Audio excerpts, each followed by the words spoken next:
नमस्कार, capital TV Uttar Pradesh देख रहे हैं आप और मैं हूं आपके साथ शिवानी रतूड़ी। दीपावली के बाद प्रदेश में फिर एक बार जनसेवा का दीप जला।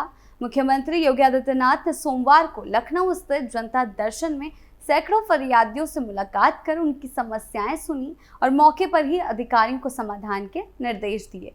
किसी ने इलाज के लिए आर्थिक मदद मांगी तो किसी ने सरकारी जमीन पर अवैध कब्जे की शिकायत की। वहीं एक लोकगीत कलाकार ने मंच की मांग रखी, जिसे मुख्यमंत्री ने तत्काल स्वीकृति दी। हर मुद्दे पर उनकी संवेदनशीलता और त्वरित निर्णय ने ये साफ कर दिया कि योगी सरकार के लिए जनता की सेवा ही शासन की प्राथमिकता है। ये पहल न सिर्फ प्रशासनिक सक्रियता का प्रतीक है, बल्कि उस शासन शैली का उदाहरण भी है जिसमें सत्ता जनता के बीच उतरकर उसकी तकलीफों को खुद महसूस करती है।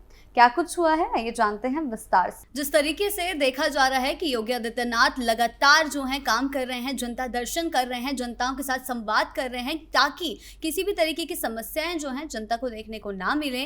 वहीं अखिलेश यादव की सरकार में ऐसा कुछ भी देखने को नहीं मिला था। इसी बीच दीपावली के बाद जनता दर्शन किया गया है मुख्यमंत्री योगी आदित्यनाथ द्वारा। देखा गया है कि किस तरीके से वो लगातार जनता की समस्याओं पर ध्यान दे रहे हैं ताकि उन्हें किसी भी तरीके की परेशानी का सामना ना करना पड़े। मुख्यमंत्री ने साफ साफ कहा है कि सेवा ही सरकार की प्राथमिकता है। जनता दर्शन के दौरान मुख्यमंत्री को अवगत कराया गया कि किस तरीके से सरकारी जमीनों पर कब्जा किया जा रहा है। मुख्यमंत्री ने इसकी जांच पर तत्काल कब्जा हटवाने के निर्देश भी दिए हैं, यानी कि अवैध अतिक्रमण को भी उन्होंने हटाने के निर्देश जो हैं वो दिए हैं। तो अखिलेश यादव की सरकार से अगर तुलना करें तो योगी आदित्यनाथ लगातार जनता के बीच जाकर काम कर रहे हैं, जहां दूसरी ओर अखिलेश के दौर में कभी भी इस तरीके का कोई भी काम देखने को नहीं मिला था। मुख्यमंत्री योगी आदित्यनाथ ने दीपावली के उपरांत सोमवार को फिर जनता दर्शन किया। मुख्यमंत्री ने प्रदेश के कई जनपदों से आए हर पीड़ित से मुलाकात की, उनके पास पहुंचकर समस्याएं सुनी, फिर अफसरों को निर्देश दिया कि निश्चित समयावधि में उचित निस्तारण कराएं। पीड़ितों की से फीडबैक भी लिए गए। इस दौरान लगभग 50 से अधिक पीड़ितों ने अपनी समस्या से मुख्यमंत्री को अवगत कराया। फरियादियों से मिलने के बाद मुख्यमंत्री ने कहा कि आपकी सेवा ही सरकार की प्राथमिकता है। जनता दर्शन के दौरान मुख्यमंत्री को अवगत कराया गया कि सरकारी जमीनों पर कब्जा किया गया है। इस पर मुख्यमंत्री ने इसकी जांच कर तत्काल कब्जा हटाने के निर्देश दिए हैं। वहीं एक पीड़ित ने इलाज के लिए आर्थिक सहायता की मांग की है। इस पर मुख्यमंत्री ने अस्पताल से एस्टीमेट बनवाने को कहा है। उनका कहना है कि धन के अभाव में किसी पीड़ित का इलाज अधूरा नहीं रहेगा। सरकार हर जरूरतमंदों के इलाज की व्यवस्था के लिए खड़ी है। जनता दर्शन में एक महिला कलाकार भी पहुंची। उन्होंने मुख्यमंत्री से बताया है कि वो लोकगीत कलाकार हैं, उन्हें सांस्कृतिक कार्यक्रम करना है, मंच दिला दीजिए। इस पर मुख्यमंत्री ने तत्काल उन्हें कार्यक्रम दिलाने का आदेश दिया। मुख्यमंत्री बोले कि सरकार हर जनपद में लोक कलाओं को प्राथमिकता दे रही है। हर जगह अनेक योजनाएं आयोजन भी कराए जाते हैं। इसमें पंजीकृत व अधिक से अधिक स्थानीय कलाकारों को मौका मिले। इस दौरान पुलिस से जुड़े मामले भी आए हैं। कई लोगों ने पारिवारिक मामलों को लेकर भी मुख्यमंत्री के समक्ष अपनी शिकायत रखी है। पुलिस से जुड़े मामलों पर मुख्यमंत्री ने इसे दिखवाने के लिए और पीड़ितों की समस्याओं के समाधान कराने का निर्देश दिया है। मुख्यमंत्री योगी आदित्यनाथ का जनता दर्शन कार्यक्रम उत्तर प्रदेश की प्रशासनिक व्यवस्था में एक अनोखी पहल के रूप में उभर कर सामने आया है।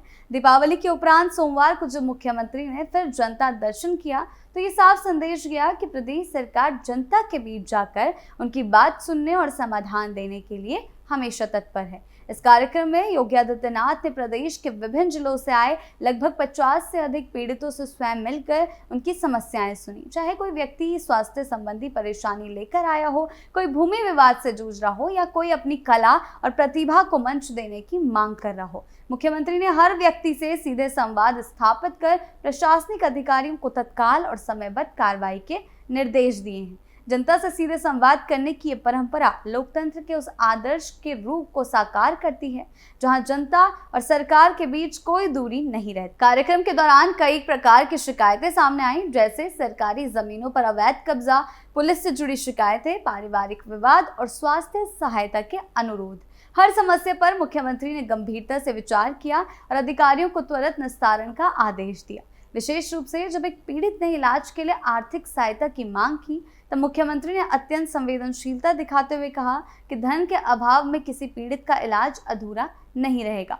ये वाक्य न केवल मानवीय संवेदना का परिचायक है बल्कि ये भी बताता है कि सरकार जनहित के लिए समर्पित है और किसी गरीब या जरूरतमंद को उसकी स्थिति के कारण वंचित नहीं रहने देगी। इससे प्रदेश में प्रशासनिक पारदर्शिता और मानवीय मूल्य दोनों को समन्वय दिखाई देता है। जनता दर्शन का एक और प्रेरक पहलू तब देखने को मिला जब एक महिला लोकगीत कलाकार मुख्यमंत्री से मिलने पहुंची। उन्होंने अपनी कला को मंच देने की मांग रखी, जिस पर मुख्यमंत्री ने तत्काल उन्हें सांस्कृतिक कार्यक्रम का अवसर दिलाने का निर्देश दिया। ये कदम केवल एक कलाकार की मदद नहीं था बल्कि प्रदेश की लोक संस्कृति को बढ़ावा देने की दिशा में एक ठोस प्रयास भी था। योगी सरकार ने अपने कार्यकाल में स्थानीय कलाकारों, लोक परंपराओं और सांस्कृतिक आयोजनों को प्राथमिकता दी है ताकि उत्तर प्रदेश की समृद्ध विरासत को राष्ट्रीय स्तर पर पहचान मिल सके। इस घटना से ये भी साफ होता है कि सरकार प्रशासनिक विषयों के साथ साथ सांस्कृतिक पुनर्जागरण पर भी समान ध्यान दे रही है। दूसरी ओर अगर तुलना की जाए पूर्व मुख्यमंत्री अखिलेश यादव की राजनीति से तो साफ अंतर दिखाई देता है कि अखिलेश की सरकार विकास परियोजनाओं और बुनियादी ढांचे पर अधिक केंद्रित रही, लेकिन जनता से सीधे संवाद या जनता दर्शन जैसी पारदर्शी प्रक्रिया उनकी राजनीति में कम देखने को मिली। योगी आदित्यनाथ की शैली प्रशासनिक और आध्यात्मिक दोनों दृष्टि से अलग है। वो केवल आदेश देने वाले नेता नहीं है बल्कि हर स्तर पर निगरानी करने वाले कर्मठ प्रशासक हैं और यही वजह है कि जनता दर्शन जैसे कार्यक्रमों ने उनकी छवि एक जनसेवक मुख्यमंत्री के रूप में स्थापित की है। जनता के बीच बैठकर उनकी समस्याओं को सुनना और अधिकारियों को मौके पर निर्देश देना ये शासन की उस प्रतिबद्धता को दर्शाता है जो जनता के विश्वास पर आधारित है। कुल मिलाकर योगी आदित्यनाथ का जनता दर्शन कार्यक्रम उत्तर प्रदेश के शासन में एक मानवीय और पारदर्शी अध्याय जोड़ता है। ये सिर्फ प्रशासनिक प्रक्रिया नहीं है बल्कि जनता के साथ आत्मीय संवाद का माध्यम है। इसमें योगी सरकार की नीति साफ है, जनता की सेवा ही सरकार की प्राथमिकता है। इससे ये संदेश जाता है कि विकास केवल योजनाओं और घोषणाओं से नहीं बल्कि सीधे जनसंवाद, संवेदना और जवाबदेही से संभव है। मुख्यमंत्री योगी आदित्यनाथ की सरकार लगातार जनसेवा और सुशासन के मार्ग पर अग्रसर है। दीपावली के उपरांत आयोजित जनता दर्शन इसका एक उदाहरण है, जहां मुख्यमंत्री ने स्वयं प्रदेश के विभिन्न जनपदों से आए पीड़ितों के सामने आमने सामने मिलकर उनकी समस्याएं सुनी और तत्काल समाधान के निर्देश दिए। ये पहल केवल औपचारिकता नहीं बल्कि शासन की उस कार्य संस्कृति का प्रतीक है जिसमें जनता की तकलीफें सर्वोपरि हैं। योगी सरकार ने बीते वर्षों में ये साबित किया है कि सरकार केवल नीतियों और घोषणाओं से नहीं बल्कि सीधा जनता के बीच जाकर समस्याओं को समझने और हल करने से सशक्त होती है। मुख्यमंत्री का जनता से संवाद, अफसरों को समयबद्ध कार्रवाई के निर्देश और पीड़ितों से फीडबैक लेने की परंपरा, ये सब प्रशासनिक जवाबदेही और पारदर्शिता को नया आयाम दे रहे हैं। सरकार के काम करने का यह अंदाज एक एक्शन मोड वाली कार्यशैली को दर्शाता है, जहां किसी समस्या को टालने या फाइलों में दबाने की गुंजाइश नहीं रहती। जनता दर्शन में जब सरकारी जमीन पर अवैध कब्जे की शिकायत सामने आई तो मुख्यमंत्री ने बिना देरी किए उसकी जांच और तत्काल कब्जा हटवाने के आदेश दिए। ये दिखाता है कि कानून और व्यवस्था पर सरकार की पकड़ कितनी मजबूत है। वहीं जब एक पीड़ित ने इलाज के लिए आर्थिक सहायता की मांग की तो मुख्यमंत्री ने संवेदनशीलता दिखाते हुए अस्पताल से एस्टीमेट तैयार करने को कहा और साफ किया कि धन के अभाव में किसी का इलाज अधूरा नहीं रहेगा। ये वक्तव्य न केवल सरकारी जिम्मेदारी का परिचायक है बल्कि उस करुणा का भी प्रतीक है जो शासन को मानवीय बनाती है। कहा जा सकता है कि मुख्यमंत्री योगी आदित्यनाथ का जनता दर्शन कार्यक्रम उत्तर प्रदेश में सुशासन, पारदर्शिता और संवेदनशील प्रशासन का प्रतीक बन चुका है।